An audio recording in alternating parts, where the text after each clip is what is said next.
Welcome back to the Joe Walsh Show. We begin this half hour with President Trump's offer to possibly meet with the Iranian President Rouhani. Good idea, bad idea. And then, boy, the price tag on Medicare for all. Wait until you hear this. It will astound you. And we close, as always, with our gallery of the stupid. President Trump, in a press conference today, talking about a number of different issues, talked about Iran and said some pretty interesting things about Iran. Let's get somebody, an expert's take on this to figure out just what the heck's going on. Happy to be joined by Reza Parchizadeh. He's an Iranian exile and a legal analyst.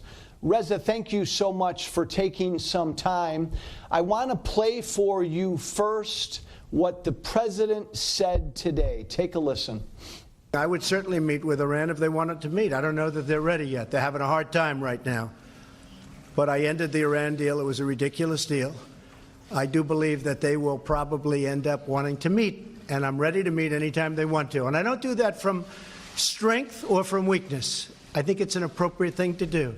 If we could work something out that's meaningful, not the waste of paper that the other deal was, I would certainly be willing to meet.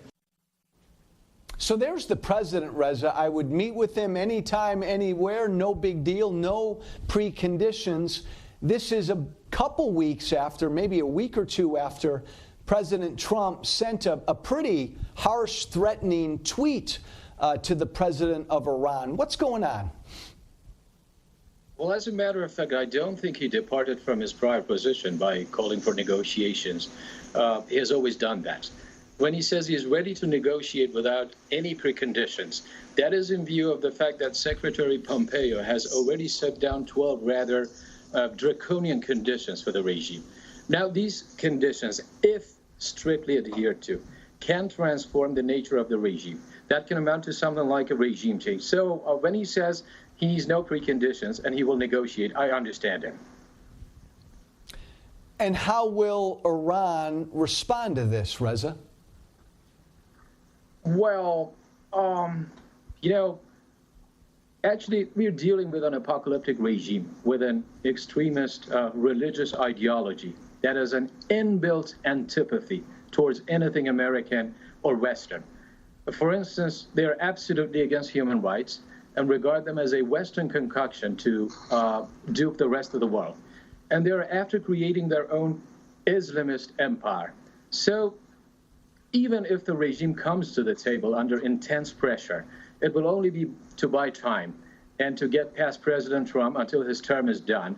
And then they will revert to their nefarious activities in the region and beyond.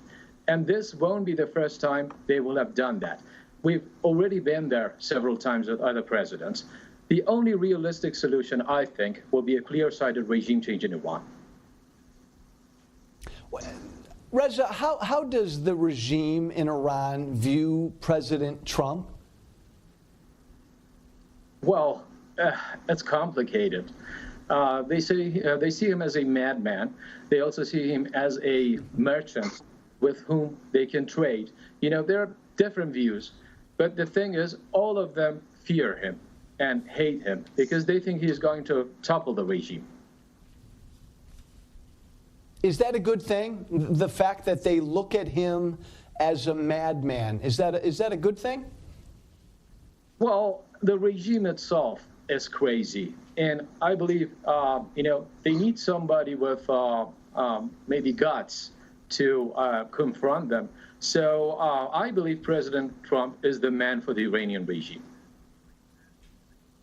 I'm fairly certain, Reza, that I agree with you. How do you see this then playing out? Do you see potentially another deal being struck here between the United States and Iran? Very unlikely, because the Iranian regime knows that the conditions Secretary Pompeo set down for them will eventually lead to a regime change, a fundamental transformation in the character of the regime. So I don't think they will come to the table. It'll finally come down to a regime change in Iran. How it happens, we should wait and see.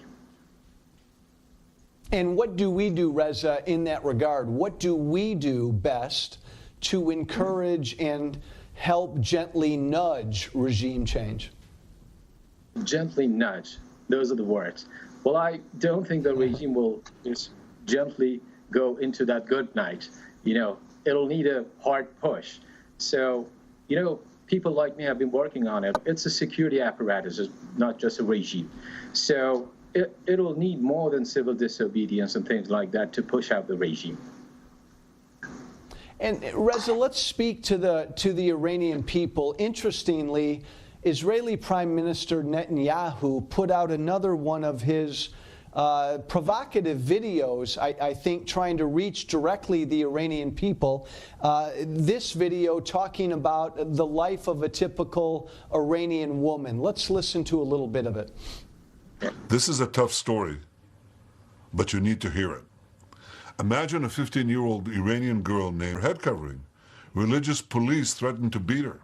Fatemeh gets ready for school, but the headmaster of the Hadaf girls' school where she goes tells her that her school is closed. You see, there's too much air.